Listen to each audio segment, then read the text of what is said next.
This is an NBC5 first warning weather alert.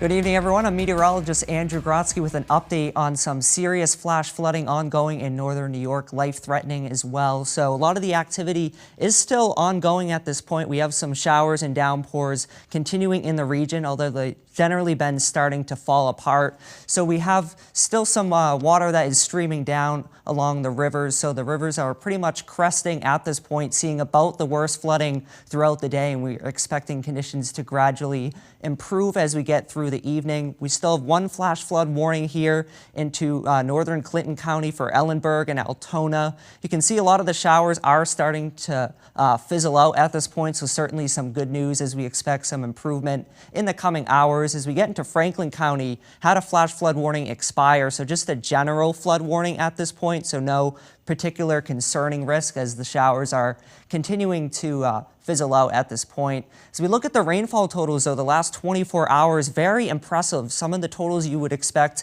in about 2 months' time we saw just over the last day. So 7 to 10, perhaps locally higher amounts there for Belmont off to the north and east, including the Ellenburg area.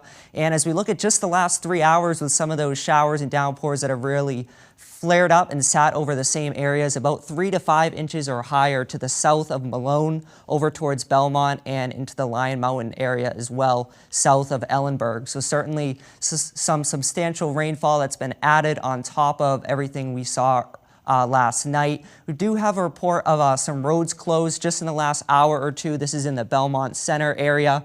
And we had a campground evacuated with some water rescues this afternoon in Ellenburg as well. And that's where our own meteorologist Matt DiLoretto is right now. He's with the Weather Lab at the intersection of Route 11 and Route 190. So Matt, I'll send things over to you. How are conditions looking? Andrew, they're not looking too good, but what I will say is that the river seems to have crested. The water level has sort of stayed at the same place for the last hour or so. But I want to show you what's going on outside. When I first got here just over a couple of hours ago, this house and front porch was not underwater at all. It was totally dry around the property. So since then, the water has risen about 5, 6, even 7 feet in some cases. And it is the north branch of the Great Chazy River. And you can see it, the water's raging over there under the pedestrian bridge, which normally you can walk right across, but the water is up to that level. And we've got an even more impressive shot here of this rogue shed. Now, I talked to somebody who actually knows the person that owns this shed about a half a mile up the road, so the water has had so much power that it's carried the shed all the way down here, sort of held up along the guardrail there and against the fence of the river that goes toward 190. Still a lot of lawn equipment in that shed, some lawn mowers, leaf blowers, and such. And they've actually blocked off access to Route 190. If you're on Route 11 and you're trying to access 190, it is closed right now because you can see all of that water from the Great Branch, or the north branch of the Great Chazy River, coming right across the road there at the intersection. So both ways are closed right now. Even some water going across Route 11. You can see that at the intersection there. It's sort of the lowest point. And we're right across the street from Northern Adirondack Junior and Senior High School. And you can see that there, the front lawn at that school is completely flooded over, even stretching all the way back to the Mobil gas station right there. You can see a lot of water ponding coming all the way across the street from how much those riverbanks have overflowed. So it does look like, as I mentioned, that the water has sort of hit its highest point. We're not really seeing it rise any more than it has, especially in the last 30 minutes. So hopefully we'll continue to monitor this situation. Hopefully things continue to improve as we go through this evening. Looks like the rain is lightening up as well.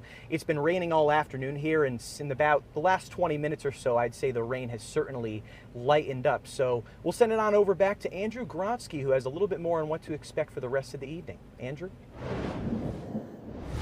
All right, Matt, well, thanks for that update. Certainly some dramatic video there. As we head deeper into the evening, we'll still have some of these showers and downpours around, but the trend as we get deeper into the evening is for a lot of the activity to be fizzling out. So the rivers will be starting to recede, floodwaters will be improving. And if you're just curious how conditions are in the Chicago area, that's where the NASCAR event is tonight, do have a flash flood warning until 6:30 p.m. there as well.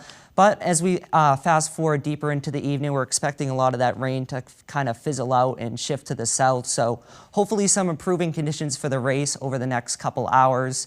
But for now, I'll send you back over to the coverage of NASCAR.